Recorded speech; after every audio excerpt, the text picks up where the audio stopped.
So this last song that we're going to do is the theme song for a nonprofit called the Sustainability Project that Jeannie and I are affiliated with. We actually have a booth down the way. There's seeds for sale, and also there's a really cool raffle of some camp system solar systems. The mission of the Sustainability Project is to promote a love of nature, environmental stewardship, and caring communities. And about 12 miles north of here in Gilsum, we have been creating wheelchair-accessible trails and edible forest gardens using permaculture principles. And, you know, we're guided by concepts of inclusion and diversity. We believe that, you know, human beings are as much a part of nature as the bobcat, and we're just trying to carve out a little path so that we can get back to our place in nature. So that's where we belong. That's where we're going to be the happiest.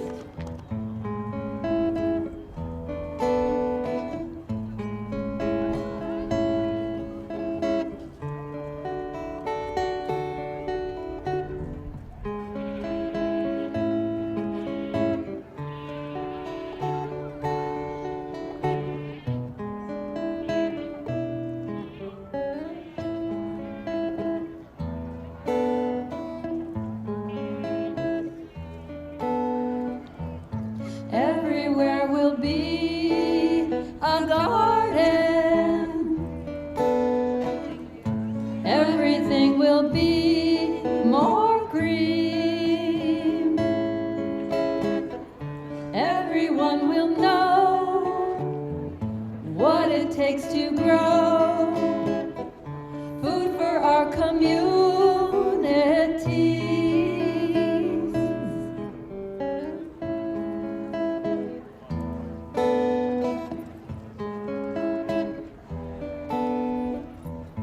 Every child will love their garden, pulling weeds and planting seeds, playing in the sun, having lots of fun, new responsibilities.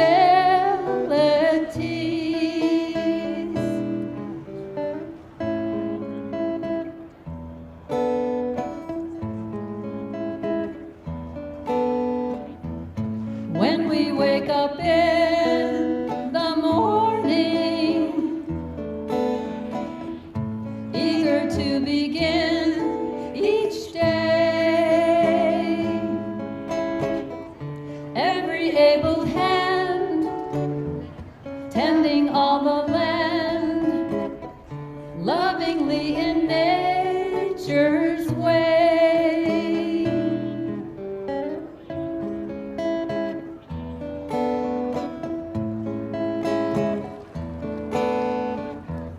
Finally we'll see the beauty of living life in harmony.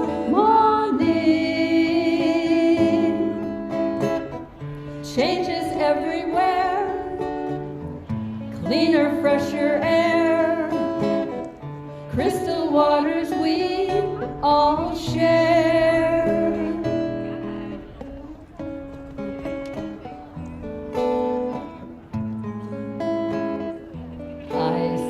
Skies of blue and clouds of white, the bright blessed day and the dark sacred night. And I think to myself,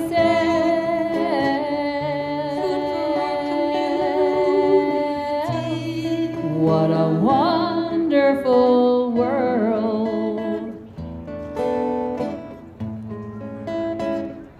I see trees of green and red roses too. I see them bloom for me and you. And I think to myself,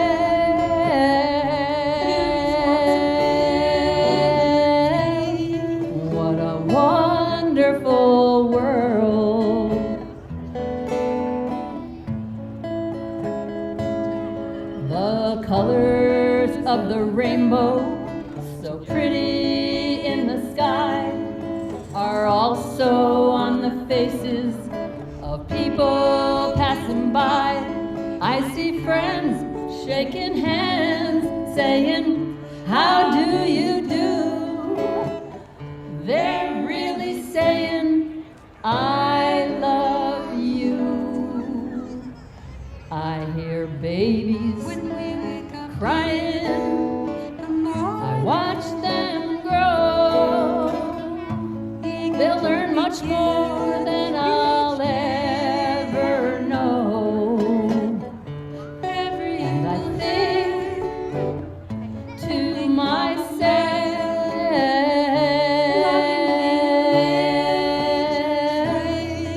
what a wonderful world.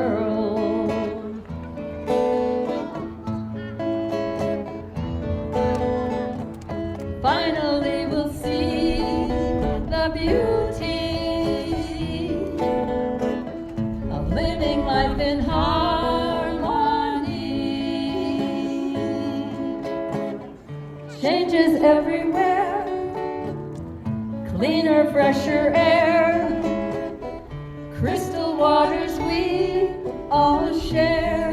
What a wonderful world.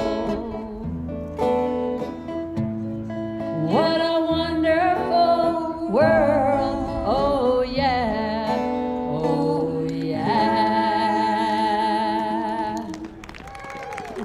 Thank you, Laura. Thank you so much. Thank you, son. We couldn't do it without you. All right. Yeah. Hello. Hi. Welcome, everyone.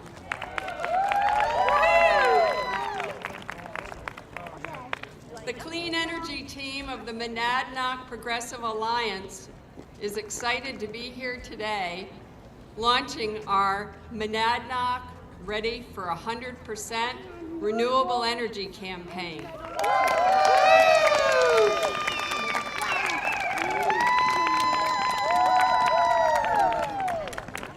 In partnership with the Sierra Club, we have set a community-wide campaign goal to meet all of our electric needs with 100% renewable energy by 2030. And all our transportation and heating and cooling needs with 100% renewable energy by 2050. We'll be joining over 60 cities that are already made this commitment to renewable energy. 5 have achieved this goal. Burlington, Vermont is one. So it's achievable. The economic and environmental benefits of clean energy are significant. The health of our planet demands our action. We cannot stand by. Our team will be working with others to empower and support everyone in reaching these goals. We are ready. Please join us in this endeavor.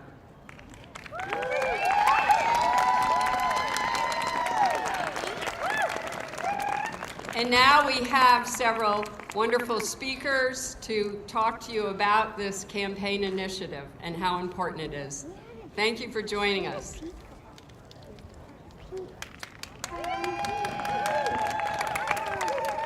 So our first speaker today is Hannah Reddy.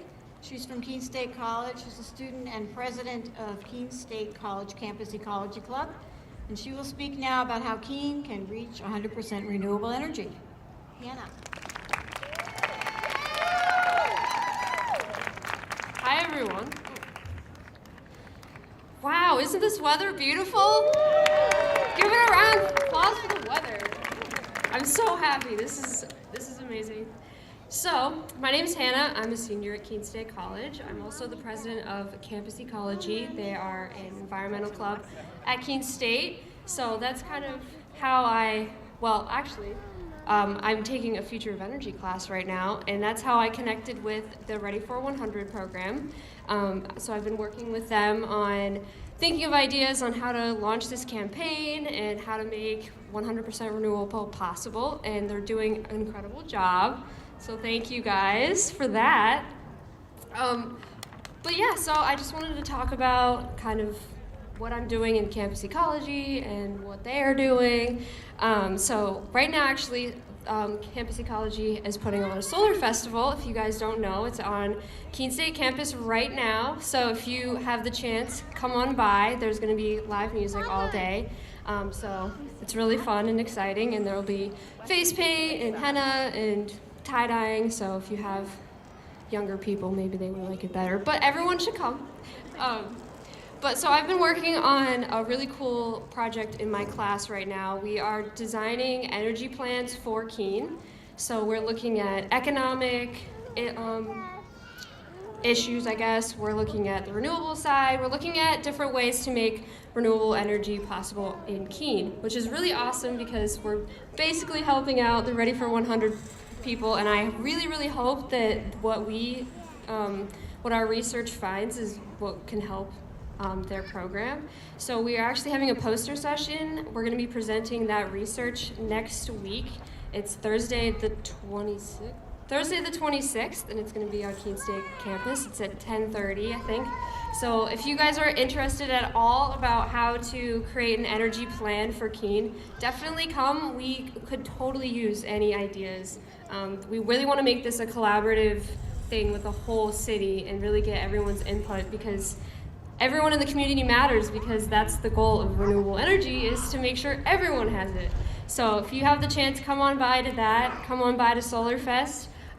It's just a great day. I'm so happy to be here. This is great. I've never been here before because I've been at Solar Fest. So thank you all for having me. And yeah, I guess that's it. Thank you.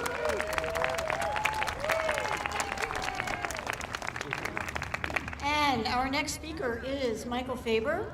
He is the general manager of the Monadnock Food Co-op, and we'll discuss the success of the co-op with 100% renewable energy. Michael.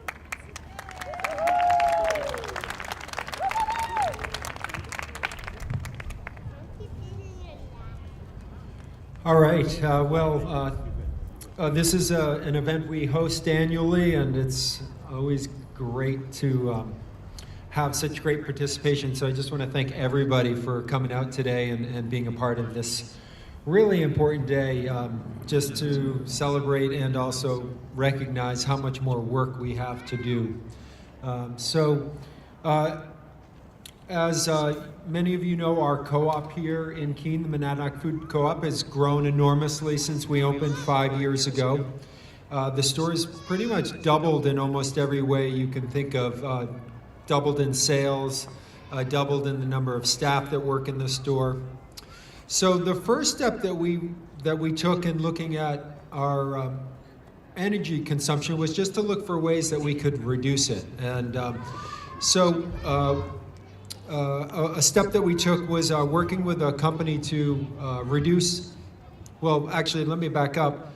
So we invested a lot of additional funds into the construction of the building, going back 2011 and 2012, improved the energy efficiency of the building, looked for ways to reuse energy. So, for example, we have a compressor system for our refrigeration. We capture the heat from that system to heat our hot water.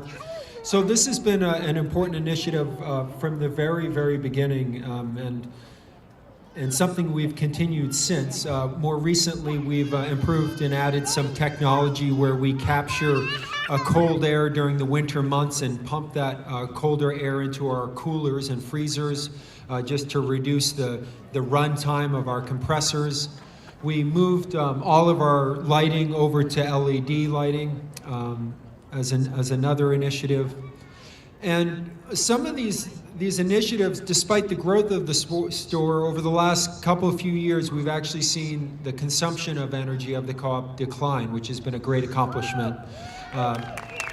And we really thank all of you for all the support that you've provided in that. So really the next step was, well, how could we move our energy just over to renewable sources? And the first step was to work with John Condos and Community Solar Project on putting a rooftop solar system on our roof, and that's been a huge success for it. So if you don't know John and the work that he's doing, he's standing right over there with the green hat on. He's looking to do more projects like this in the community. There are rooftops everywhere, and very few of them have solar on them. So he's been a great resource and is looking to see more projects like this come to fruition. So.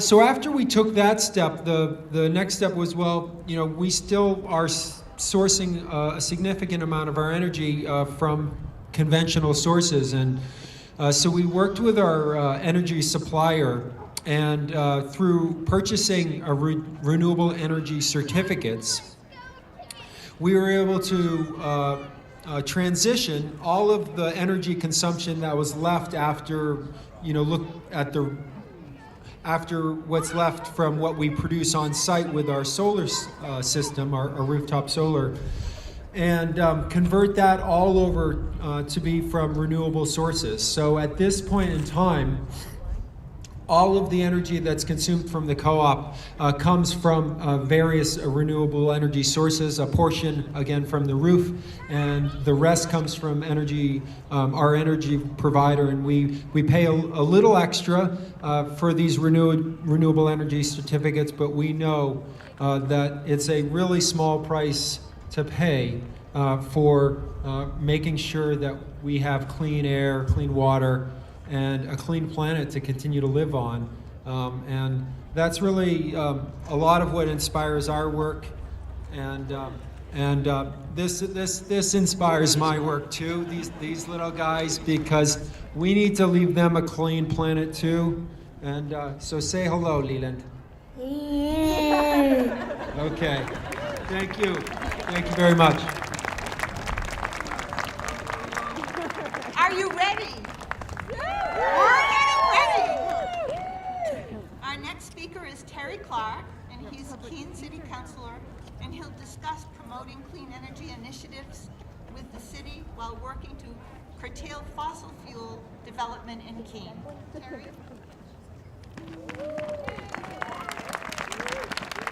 Thank you very much.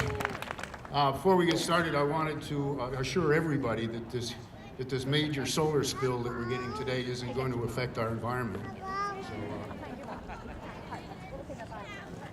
come gather around, people, wherever you roam, and admit that the waters around you have grown, and accept that it soon will be drenched to the bone.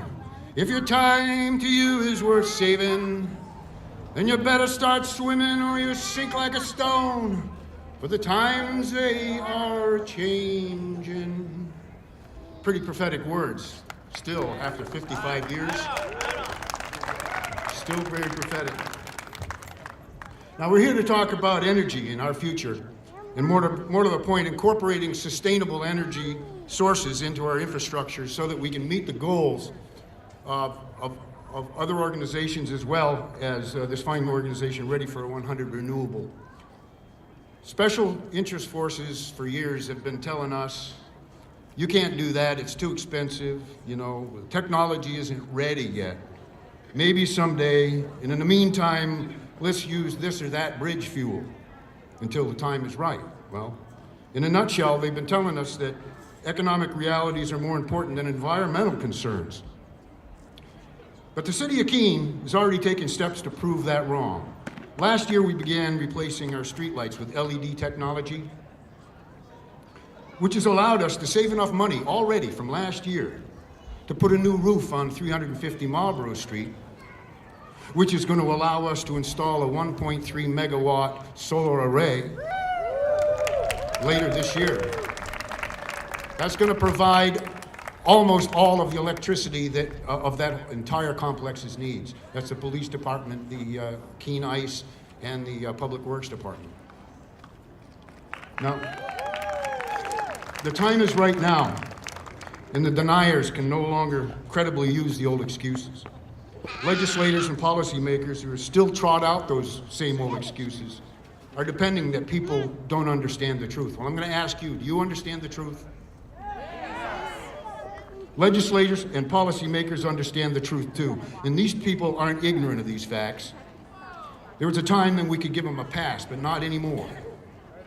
Legislators and policymakers who still deny the feasibility of sustainable energy infrastructure, in my view, are very suspect. They're suspect of misplaced priorities, they're suspect of misplaced loyalties, or suspect of just plain and simple collusion with the fossil fuel industry. It's time for them to own up to which it is, because we're not buying that baloney anymore. Our public utilities have to start embracing sustainable energy sources and stop wasting time on fossil fuels. The age of oil is over. Peak oil was some time ago. When are they going to realize that? Our regional and our national grids have to be updated, starting now, to distribute electricity created by wind, solar, tides, and biomass energy. These technologies are here today at costs lower or equal to fossil fuels. Technologically and economically, we could start flipping the switches today. The only thing holding us back is the political will to oppose those who are already heavily invested in the fossil fuel industry. I have a message for our state legislators. Tear down the walls protecting utility profits and allow utilities to come into the market that are going to give us sustainable energy. These are some of the reasons that I'm opposing Liberty Utilities' effort to bring frack gas into Keene. They want to triple the capacity of gas in this city over the next 10 to 20 years. Ladies and gentlemen, we will never reach the goals that we have set forward if we allow projects like these to contradict our goals. I've already read the company's plans, and I've listened to their pleadings in the PUC, and let me tell you, they're not being forthcoming. Frack gas is not virgin natural gas, so stop calling it natural gas. There's nothing natural about it. Frack gas contains remnants of deadly chemicals infused into it through the hydraulic fracturing process. And ironically, these same chemicals have already been banned in this country and all over the world for other uses because they can cause respiratory and heart disease and cancer. Congress knows it's not safe to bring these deadly chemicals into our community. Why else would they exempt the fracking industry from these bans and protect them from not having to disclose the names of the chemicals? Yeah. Protecting patents? My eye. They say that natural gas is cleaner than propane. Well, it's not. The major component of natural gas is methane, which is 86% more dangerous than CO2. And Liberty says they have no leaks in the Keene distribution system, but their own PUC filings show that the loss of product from plant to customer in Keene is higher than any of their other facilities. So I wonder where that gas is going. It's going into our atmosphere. And you know that we have an inversion problem here in Keene. We'll be breathing those deadly chemicals. Your children will be breathing those deadly chemicals. We can't do it. There's really no upside to bringing frack gas into Keene, even economically, because of the uncertainties of future supplies and infrastructure costs. It's really likely that ratepayers will be stuck with huge stranded costs for years and years and years. So frack gas is not a future I want to contemplate. It's not consistent with our sustainability goals. It's adverse to our citizens' health and the health of our local economy. So before I get the hook, let me applaud the Sierra Club and the Monadnock Progressive Alliance for bringing the Ready for 100 launch program to Keene. And I urge my fellow city councilors, county legislators, school board members, and all of the staff that they represent to embrace it and to do it now. Because the times, they are a-changing, folks. Let's change with them.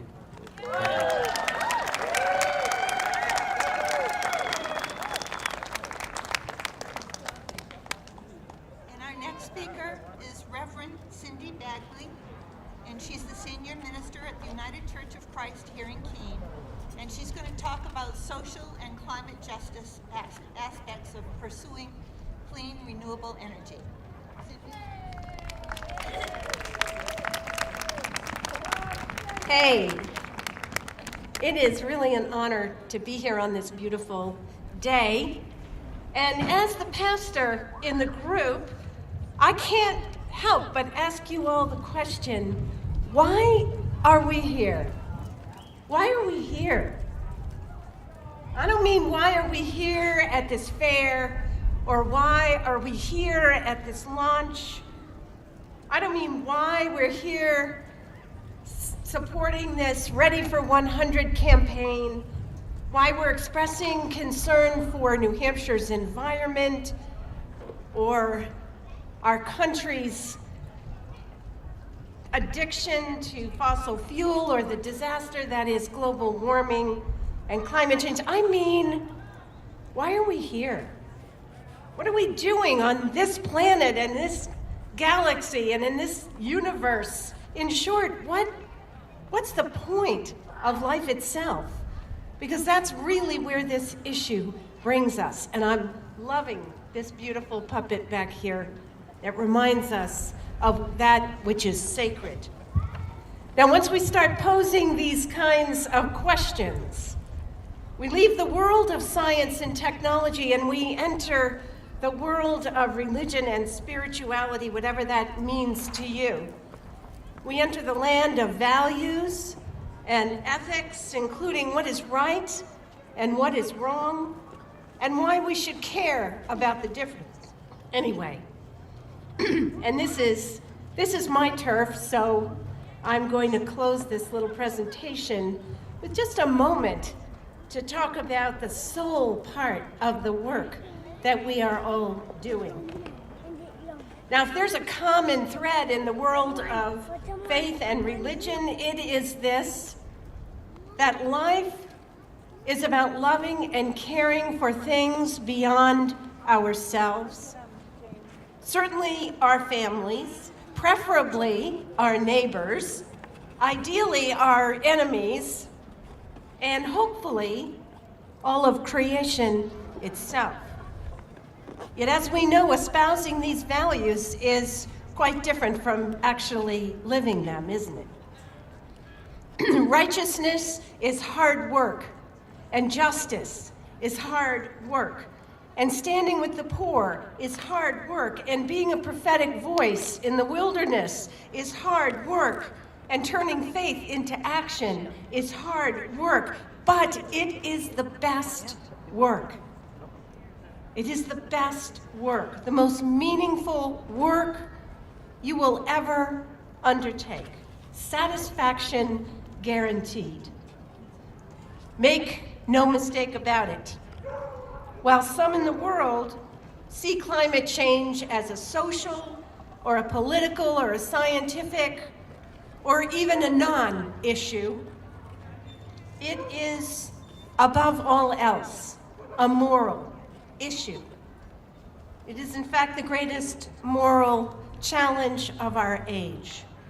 Whether it's drought in East Africa or floods in Bangladesh or hurricanes in the Caribbean, skyrocketing food prices, drastic water shortages, widespread disease, the decimation of whole species and ecosystems and landscapes, environmental migration, and civil unrest. The developed world's lust for fossil fuels will be catastrophic for the poorest and the youngest and the most vulnerable among us. According to the World Bank, without radical intervention now, climate change will cast an additional 100 million people into poverty by 2030. 100 million people, few of whom bear any responsibility for the cause. Which brings me back to my original question. Why are we here? Why are you here? I hope it's because we all care about the Ready for 100 initiative and the city of Keene and the integrity of our state's environment and the opportunity to join with communities all over the world to embrace renewable technologies that are already waiting for us. But most of all, my friends, I hope that you are here because at the deepest level of your soul, we share a conviction that it is our duty and our purpose and our privilege to love and to care for things beyond ourselves, specifically our planet and every living thing in it. That it is imperative we right the horrific moral wrongs inherent in the climate crisis, and in so doing, restore hope and justice in our small and precious world. God bless you.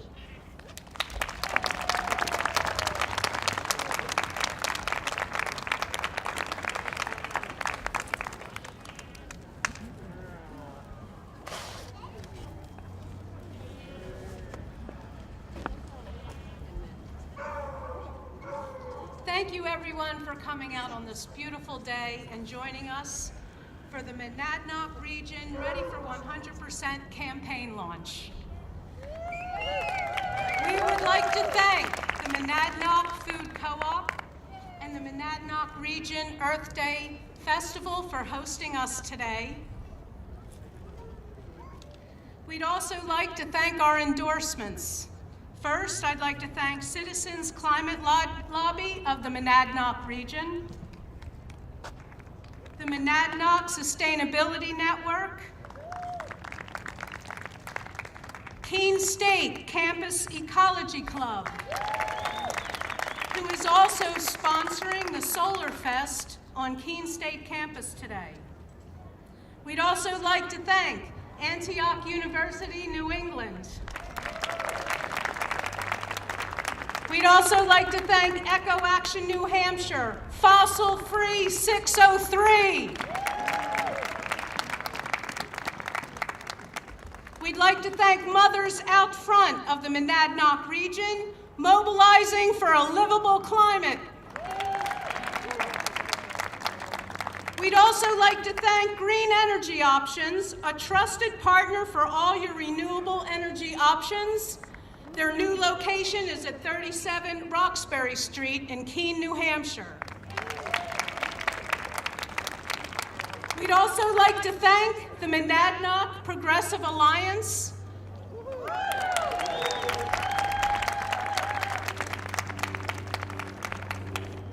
We'd like to thank our partner, the Sierra Club New Hampshire Ready for 100 campaign. Allison Samuel, thank you so much. And last, I'd like to thank the clean energy team of the Monadnock Progressive Alliance. If you're interested in joining us, our next meeting is Thursday, May 24th, 6 to 8 p.m. in that building right over there. Please come learn more about this campaign and how you can be involved. Thank you.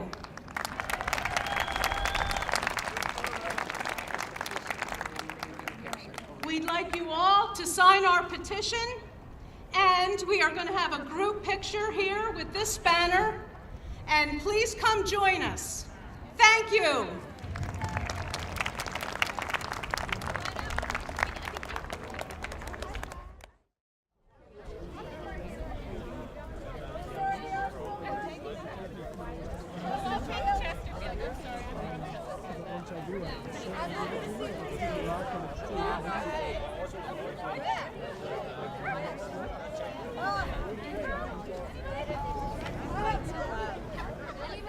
Oh,